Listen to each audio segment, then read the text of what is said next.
con tiempo. El año calendario iniciaría ahora en las fiestas patronales del 12 de octubre, pero en realidad el cumpleaños de la localidad del 150 años recién en octubre del 2026. Pero bueno, la idea de la fundación de la colonia, de una fecha que se tiene como eje de la fundación de la colonia, por más de que en la colonia de Pilar ya había unos primeros colonos un par de años antes y las primeras escrituras de terreno fueron ya en 1875, pero bueno, se toma 1876 y como no hay una fecha cierta se toma el día de la Santa Patrona Nuestra Señora del Pilar, que es el 12 de octubre.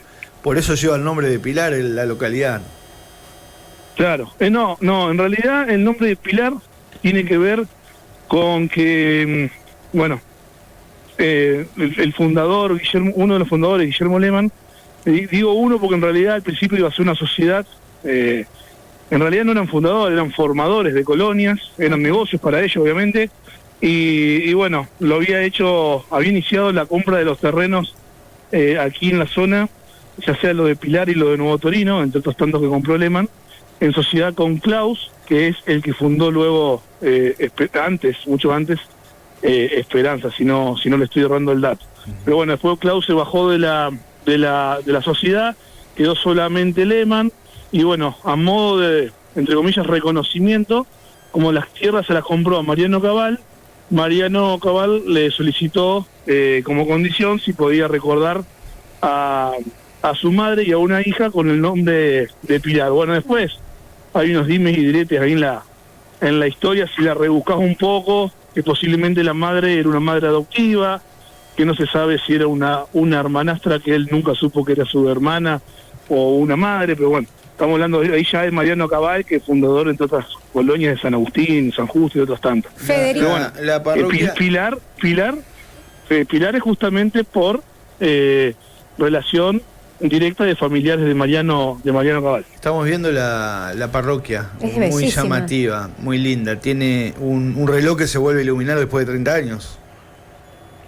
La parroquia es muy linda para aquellos que la conocen o la visitan o cuando viene gente de afuera se da cuenta o por ahí la compara mucho con lo que es la Basílica de Guadalupe en Santa Fe, y hay algo que tiene que ver por una cuestión de que cuando la levantaron a esta parroquia a finales del siglo XIX, en realidad ya era la tercera parroquia de la colonia, porque la primera quedó chica, la segunda quedó chica y la tercera es esta acá que se hizo arriba de la segunda sin cortar ningún tipo de misa o de festejo. O sea, la gente seguía yendo a la misa, la iglesia se hizo, fue esa iglesia que ustedes ven, se hizo arriba de la capilla anterior, y cuando se terminó de cerrar el techo, se tumbó la capilla de adentro, claro. Se sacaron los ladrillos afuera, y se vendían los ladrillos para aquellas primeras casas ya de ladrillo, que ya no eran más de adobe como los primeros años. Entonces, imagínate la historia que hay en la parroquia. Y bueno, y te digo la basílica porque el arquitecto, que es un Alberdi, Juan Bautista Alberti, utilizó unos planos que tenía ahí dando vuelta cuando hizo, entre otras basílicas, la de Guadalupe, y le parecía que ese plano le quedaba chico, entonces le iba a quedar chico. Entonces, bueno, utilizó el plano que le iba a quedar chico para la Basílica de Guadalupe, lo utilizó para hacer la de Santa Fe, por eso son tan parecidos. Federico, el reloj que dice que era de maquinaria francesa, que fue adquirido en 1926 mediante una colecta de los propios vecinos para conmemorar el cincuentenario del pueblo, ¿quién se encargó de restaurar ese reloj? ¿De dónde sacaron las piezas? ¿Cómo fue el proceso? Bueno, el reloj en realidad tiene que ver con que, como vos bien decís, la maquinaria que estaba arriba del reloj, allá arriba de los 50 metros, ella estaba obsoleta, o sea, funcionaba, pero necesitaba que una persona, obviamente casi siempre ad honorem, obviamente, como en todo pueblo o institución como la iglesia, suba entre 1 o 2 veces por semana 6 escaleras para darle cuerda. A veces se hacía, a veces no se hacía. Por más de que sea cuerda, estamos hablando de una máquina que el año que viene cumple 100 años. Claro. Entonces también tenía esas máquinas tienen sus descalibraciones, si es que esa es la palabra, porque funciona con pesas. Entonces es bastante un sistema, bueno, estamos hablando de un sistema centenario, que, entre otras cosas, así, venía haciendo tanta fuerza que, bueno, a medida que pasaron los años y que no tenían mantenimiento adecuado, se fueron quitando piezas para que esa máquina en su momento no podía más tirar a 4 relojes, entonces después pasó a tirar a 2, después pasó a tirar a 1 y después quedó ahí. Yo me animo a decirte, uno por ahí dice 30 años porque yo tengo 42 y me acuerdo de ser chico, y cuando vos venías por Ruta 10, que era la única de acceso de Torino para Pilar, vos veías ya unos cuantos kilómetros antes de llegar al pueblo, veías la luz amarilla cálida del reloj, y bueno, eso después no se vio más. Todo lo que es el campanario, que está un piso por debajo, sí, tiene 7 campanas, es uno de los pocos relojes de pueblo que tiene hasta 7 campanas, o sea, son 7 tonos distintos. Escuchá, ¿y suena la madrugada? ¿Suena la madrugada también? No, ahora todo el tiempo. Pero, entonces, está sonando todo el tiempo. Sí, o sea que a las 2 de la mañana, 3 de la mañana suena. Todo. No, Eso suena el reloj. Los vecinos chochos. Sí, bueno, hasta ahora no hay muchas quejas, por lo menos que sean públicas, ¿viste? Creo que hay mucha más gente entusiasmada que las que se están quejando, por lo menos por debajo. Federico, no me quedó claro. Bueno, nosotros, sí. Al final, ¿la maquinaria sigue siendo la misma? ¿Francesa o la tuvieron que renovar completamente?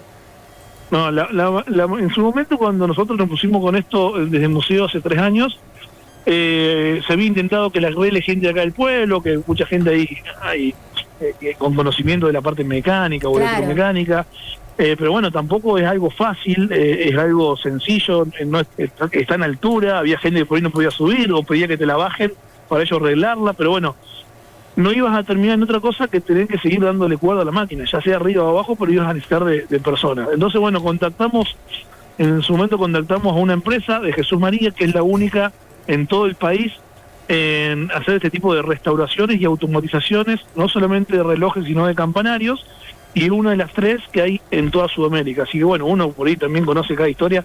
Esta gente vino sin compromiso hace 3 años atrás, subió, echó un vistazo, anotó qué le faltaba, qué se le podía hacer y pasó un presupuesto. Dentro de esos presupuestos estaba arreglar la máquina vieja y que vuelva a andar, era algo más barato, más accesible, pero bueno, había que seguir subiendo a darle cuerda. Claro. Y después estaba la automatización, que es lo que realmente al final hicimos. Nosotros, esta gente vino, subió, desarmó la máquina vieja, la bajó. Desde el museo ya nos estamos encargando de empezar a restaurarla, pulirla para exhibirla en museo desde el 12 de octubre, porque bueno, la idea, estamos hablando de una máquina que estuvo 100 años allá arriba y muy pocas personas de todas las que pasaron estos 100 años la pudieron ver alguna vez. Así que bueno, es todo algo inédito para nosotros mostrarla. Claro, es parte de la idiosincrasia. Es un patrimonio.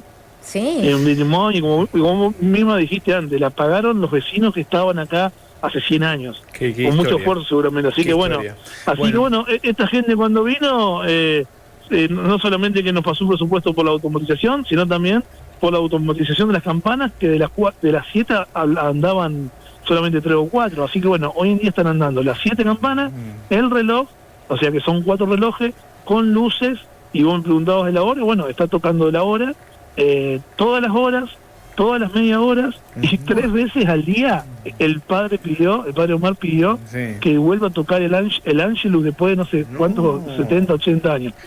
Entonces, bueno, imagínate el show que hay por acá. Fede, gracias por la nota. Ahí lo tenés al padre que estuvo hasta hace poco en Montevera Rockman, y antes lo estuviste al que estuvo en Recreo, así que le estamos mandando todos los sacerdotes de acá. Le mandamos saludos a bueno, en su momento el padre Leonardo nos había dado el ok para subir y hacer un presupuesto. Si lo dejás a Leonardo te hace 2 pisos. La última preguntita rápida. El padre Leonardo es parte también de todo esto. Federico, la obra en total, ¿se puede decir el monto que costó?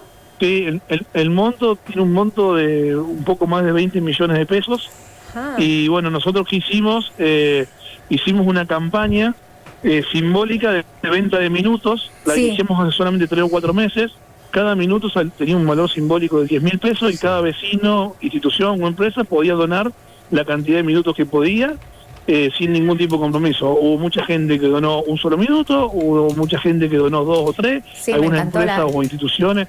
donaron más, y bueno, cada uno de los que pudieron. Lo cierto y real, que de los datos lo vamos a dar el miércoles en la conferencia, es que la mayoría lo pagó gente común y corriente del pueblo, e inclusive de pilarenses que no están más en el pueblo, o vecinos de la zona que no tienen nada que ver ni con el pueblo ni con la iglesia, y que se engancharon. Así que bueno, ahora el miércoles que viene, que es el sentido de la nota, además que la hicimos un poco extensa, le pido disculpas, el miércoles, que es 9 de julio, después del acto patrio que hay acá en la escuela, vamos a hacer una conferencia de prensa en el auditorio de la cooperativa Guillermo Lehmann para explicar todo esto, darle también un poco de conocimiento a la gente sobre los números, cuáles son los números los que alcanzamos, qué se va a hacer o cómo se pagó esto.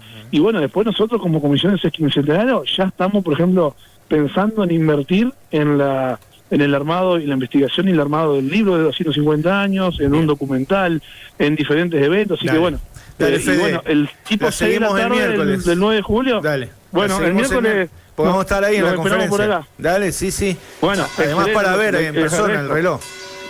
Qué lindo. Les agradezco. Bueno, saludos a todos. Chau, Federico Carlen, de la comisión organizadora. 30 años pasaron para que vuelva a funcionar el reloj de la parroquia de Pilar. Mirá, qué lindo.